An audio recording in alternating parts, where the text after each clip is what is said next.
Canada to do their own upgrades, to build parts of it, to do final assembly and tests. We, as Saab, we are prepared to do that technology transfer to Canada and support that build. British defense firm Saab wants Canada to buy and build its fighter jets. The firm is pitching a partnership with Bombardier and promising to create up to 10,000 jobs along with it. This comes after Prime Minister Mark Carney ordered a review of Canada's F-35 contract with U.S. firm Lockheed Martin. In the face of U.S. President Donald Trump's trade war, Canada is pitting two giant defense firms against each other, Saab Gripens versus Lockheed Martin's F-35s. So will the promise of thousands of jobs here in Canada be enough for Saab to secure that deal? Designed the system for is actually to be able to withstand the extreme max in terms of cold, so minus 40, minus 45. We should be able to land on a road on full packed with ice, be able to turn around in 10 minutes. 7 countries, minimum. That's what Saab just announced. Canada's Gripen factory, the $400 million facility Bombardier is building in Montreal, won't just build fighters for Canada and Ukraine. It'll build for at least 7 different countries. Poland's evaluating orders. Thailand wants expansion. Colombia's considering additional jets beyond their initial 17. Peru's interested. Argentina's exploring options. And those are just the confirmed discussions. Saab's head of Gripen marketing called it the most significant transformation in NATO fighter procurement since the F-16 consortium in the 1970s. Canada isn't becoming a customer. Canada's becoming the production hub for an entire alliance's worth of countries, choosing sovereignty over Pentagon control. And Washington's watching their 70-year monopoly die, not gradually, but explosively, as orders that should have gone to Lockheed Martin are instead flowing to Montreal. Let me walk you through what just got announced, and why the implications are staggering beyond anything anyone predicted even 6 months ago. Start with the scale. When Bombardier announced the Montreal factory, the assumption was it would build Canada's 72 jets and Ukraine's 100 jets. 172 aircraft total. Production over maybe 5 to 7 years. Then the factory might continue with maintenance or upgrades, but primary manufacturing would wind down. That was the conservative estimate. That was what made the $400 million investment pencil out as reasonable. Saab just blew that estimate apart. 7+ countries means hundreds more jets. Poland alone could order 50 to 80 aircraft if they choose mixed fleet strategy. Thailand already operates 12 Gripens and wants to expand the fleet potentially to 30 or 40 with EJ230 engine upgrades. Colombia bought 17, but their Air Force modernization needs could justify another 20 to 30 in the next decade. Peru needs to replace aging fighters and is evaluating 20 to 30 Gripens. Argentina's discussing fleet renewal that could involve 25 jets. That's already 200 to 250 additional aircraft beyond Canada and Ukraine orders. And Saab said 7+. Plus means more. Spain's evaluating. Germany's reconsidering mixed fleet. Portugal's interested. The numbers could reach 400 to 500 total jets over 10 to 15 years. That's not a factory. That's an industry. That's permanent NATO fighter production capability, rivaling Lockheed Martin's F-35 output. That's Canada becoming to Gripen what the United States is to F-35, except without the monopoly pressure, without the coercion, without the ultimatums. Countries choose Canadian-built Gripens because they want sovereignty, not because Washington forces compliance. That's fundamentally different dynamic. The jobs numbers transform accordingly. Hundreds of direct jobs for Canadian and Ukrainian production. But building for 7+ countries means sustained production at much higher rates. Instead of 20 to 30 jets annually, Montreal might need to produce 40 to 60. That requires more workers, more assembly technicians, more quality inspectors, more systems integrators. The direct employment could reach 1,000 to 1,500. The economic multiplier effect means 3,000 to 4,500 supporting jobs. Total regional employment impact could approach 6,000 positions. That's not hundreds of jobs. That's tens of thousands of careers. The economic transformation for Quebec and Ontario becomes historic. 6,000 aerospace jobs is significant anywhere.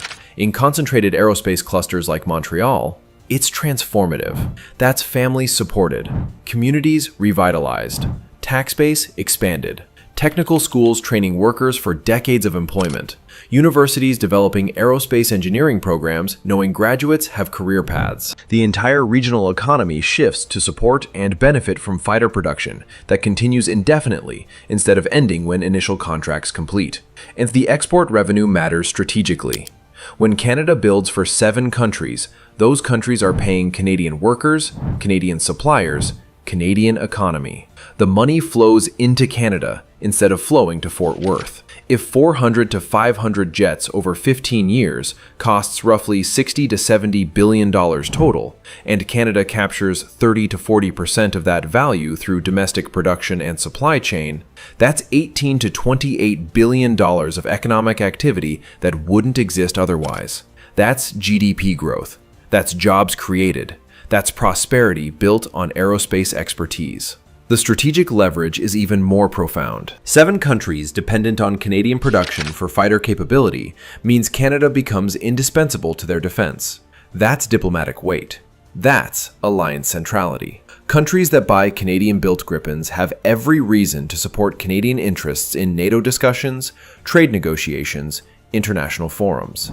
It's soft power through industrial capability. The United States has leveraged defense exports for influence for 70 years. Canada's about to discover how that works when you're the supplier instead of the customer. The Pentagon response to Saab's announcement has been reportedly furious. Not just concerned, not just disappointed, furious. Because every Gripen sale from Montreal is an F-35 sale lost.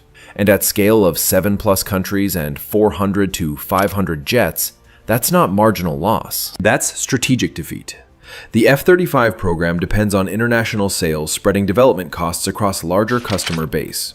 Fewer international buyers means higher per unit costs for remaining customers, including US military. It's death spiral. As costs rise, more countries reconsider. As more countries choose alternatives, costs rise further. And Lockheed Martin can't compete on sovereignty. They can argue F-35 is stealthier, more capable, better integrated with American systems. All probably true, but they can't argue it offers more sovereignty than Gripen built in Canada, with British engines and European components. They can't promise customers won't face American ultimatums when politics diverge. They can't guarantee spare parts deliveries won't get delayed for political leverage. The entire value proposition of F-35 assumes countries accept American dependencies as acceptable cost of capability. Saab's announcement proves that assumption is dead. Poland's calculation is particularly interesting. They've committed billions to F-35s, but they're also most exposed to Russian threat and most vulnerable to American political volatility. If Trump decides Polish government isn't sufficiently aligned, if Pentagon wants concessions on other issues, F-35 logistics become leverage. Mixed fleet with Canadian-built Gripens provides insurance. Half the fighter force remains operational, even if American support gets weaponized. That hedging strategy makes sense for any country questioning American reliability. Thailand's expansion is fascinating because they already operate Gripen successfully. They know the maintenance is manageable. They know the operations costs are reasonable. They know Swedish support is reliable. Upgrading to EJ230 engines and expanding fleet from 12 to 30 or 40 jets isn't taking chances on unproven platform. It's doubling down on proven choice. And buying from Canadian production instead of Swedish production offers faster delivery and potentially better pricing as Montreal scales up. Colombia's additional orders would cement their strategic reorientation away from exclusive American dependence. They bought 17 Gripens with British engines specifically to avoid ITAR restrictions and American political conditions. If that decision proves successful, operationally and politically, expanding the fleet makes sense. Build Air Force on platform that doesn't require Washington's approval. That's sovereignty that Colombian defense planners value, after decades of seeing American support get conditioned on politics. Peru and Argentina represent Latin American cascade. If 3 major South American countries operate Gripen built in Canada, regional standardization starts favoring European platform over American. Training could be shared. Maintenance facilities could be coordinated. Parts could be pooled. That regional cooperation eliminates some advantages F-16 offered through American-built interoperability, and it creates Latin American strategic autonomy from Washington's defense monopoly that's been dominant for 70 years. The European angle is even more significant. If Spain, Germany, or Portugal order from Canadian production, that's major NATO countries acknowledging that fighter procurement doesn't require buying American. It validates the model for everyone else. Once Germany orders Canadian-built Gripens, every NATO country can justify same choice without being first mover, taking political risk. That's permission structure. That's precedent. That's the end of F-35 as default NATO fighter choice. Saab's apparently confident enough in demand to announce 7+ before all contracts are signed. That suggests negotiations are advanced. Letters of intent might be drafted. Financing might be arranged. Political approval might be secured. Countries don't get counted in public announcements unless there's substance behind discussions. This isn't speculative marketing. This is Saab telling the world that NATO fighter procurement is fundamentally changing, and Montreal is the hub. The production capacity expansion required is substantial, but achievable. Bombardier's factory was designed for flexibility. 126,000 square feet accommodates multiple production lines. Initial plan probably assumed 1 or 2 lines producing 20 to 30 jets annually. 7+ countries means 3 or 4 lines producing 40 to 60 jets. More workers, more equipment, more space. But the building supports it. That's why they built bigger than immediate needs required. That's foresight that pays off when demand exceeds initial projections.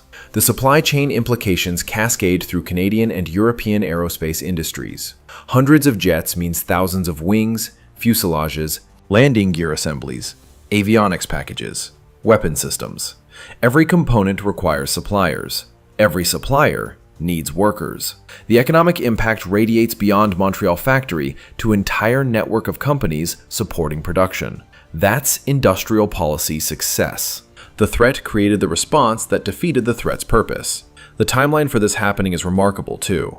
18 months ago, Canada was assumed to default to F-35 because alternatives seemed politically and economically difficult. 12 months ago, Gripen evaluation was interesting possibility but uncertain. 6 months ago, Montreal factory was announced with Canadian and Ukrainian production. Now, Saab's announcing 7+ countries. The acceleration is unprecedented.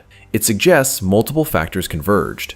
F-35 program struggles, Trump's unreliability, Rolls-Royce engine eliminating American veto, Ukraine combat validating platform. Everything aligned to make Canadian production attractive to enough countries that scale became self-sustaining. The NATO alliance implications are profound. For 70 years, American monopoly on advanced fighters meant Pentagon had structural leverage over Allied air forces. Countries that wanted capable fighters had to buy American. Buying American created dependencies. Dependencies enabled coercion. That system is ending. Not because NATO countries rejected America, because America's behavior under Trump made dependence intolerable. International developments. The expertise those workers build becomes Canadian competitive advantage. The precedent is set. The alternative is proven.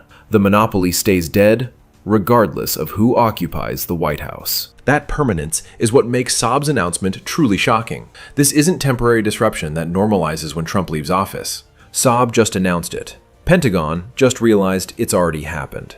And Canada's about to discover what it means when your closest ally's threats backfire so catastrophically that you become the defense supplier for an entire alliance choosing freedom over fear. 7 countries minimum. Plus means more. And Washington can do absolutely nothing to stop it.